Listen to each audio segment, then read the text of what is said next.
Добро пожаловать на наш канал, и сегодня поговорим про неоднозначную картину, в которой автор допустил немало ляпов. Где грань между китчем и творческим видением?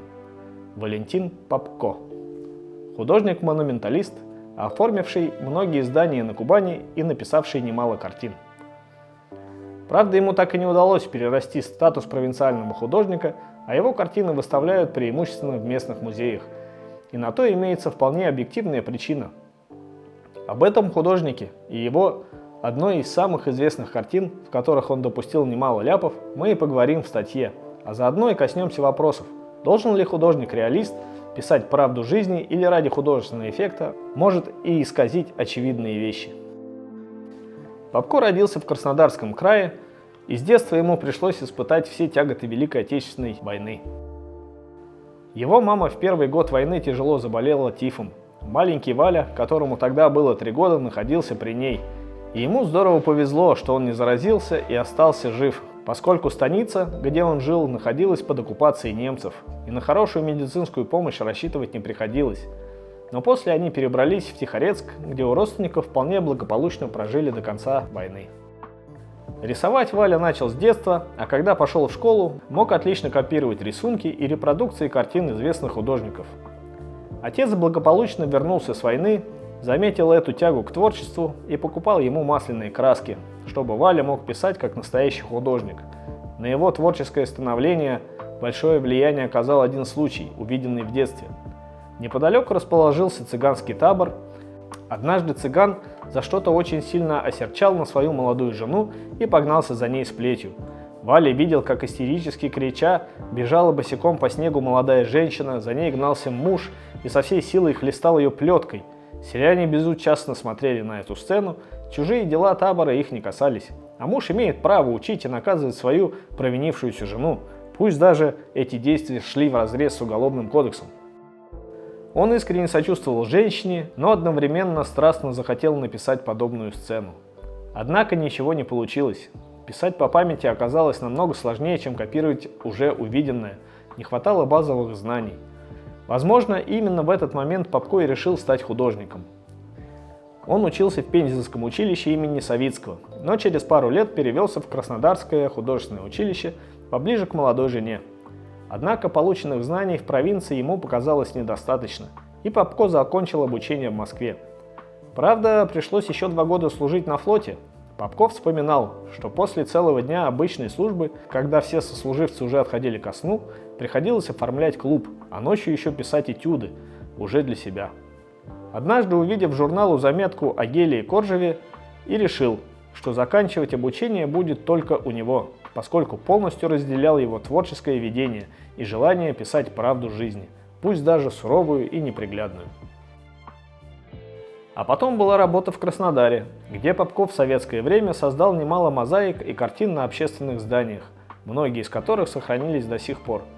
Но, отдавая должное его мастерству и трудолюбию, несколько удивляет его картина под названием «Даже не снилось. Утро 22 июня 41-го», написанная в 2011 году.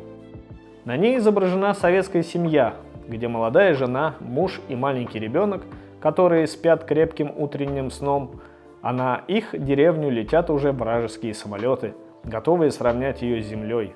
Но несмотря на трагизм происходящего, картина напоминает современный сериал о войне. Смотришь и не веришь своим глазам. Сами самолеты так низко к самой земле и в таком количестве, понятное дело, лететь не могли. Но отнесем это к элементу художественного вымысла, подчеркивающего трагизм происходящего. И почему нет ни деревца, ни травинки во дворе? Если бы дело происходило на Ставрополе, то это вполне объяснимо. Там жуткая жара, и уже к концу июня трава может пожухнуть. Но деревушка, скорее всего, находилась в Белоруссии, где на недостаток деревьев и травы летом никто никогда не жаловался. Почему такое огромное окно, под которым стоит кровать? Раньше ради сохранения тепла и из-за своей высокой стоимости окна делали небольшими и узкими. Вообще кажется, что вначале художник написал обычное окно, но потом, недовольный полученным эффектом, добавил еще 2 створки по краям.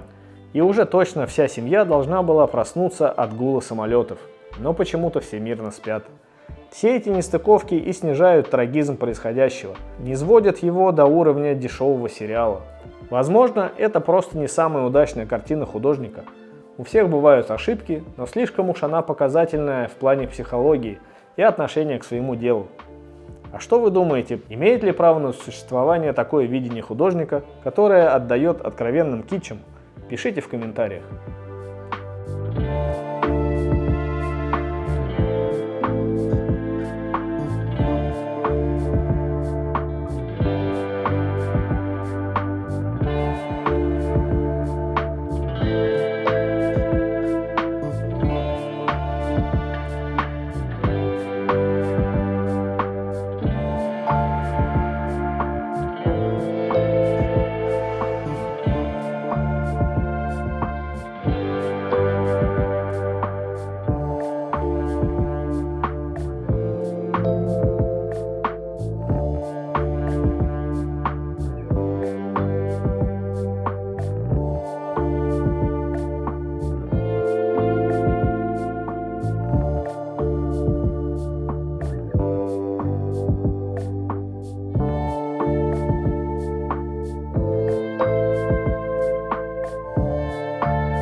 Спасибо, что досмотрели видео до конца. Лайк и комментарий – отличный способ поддержать канал и автора.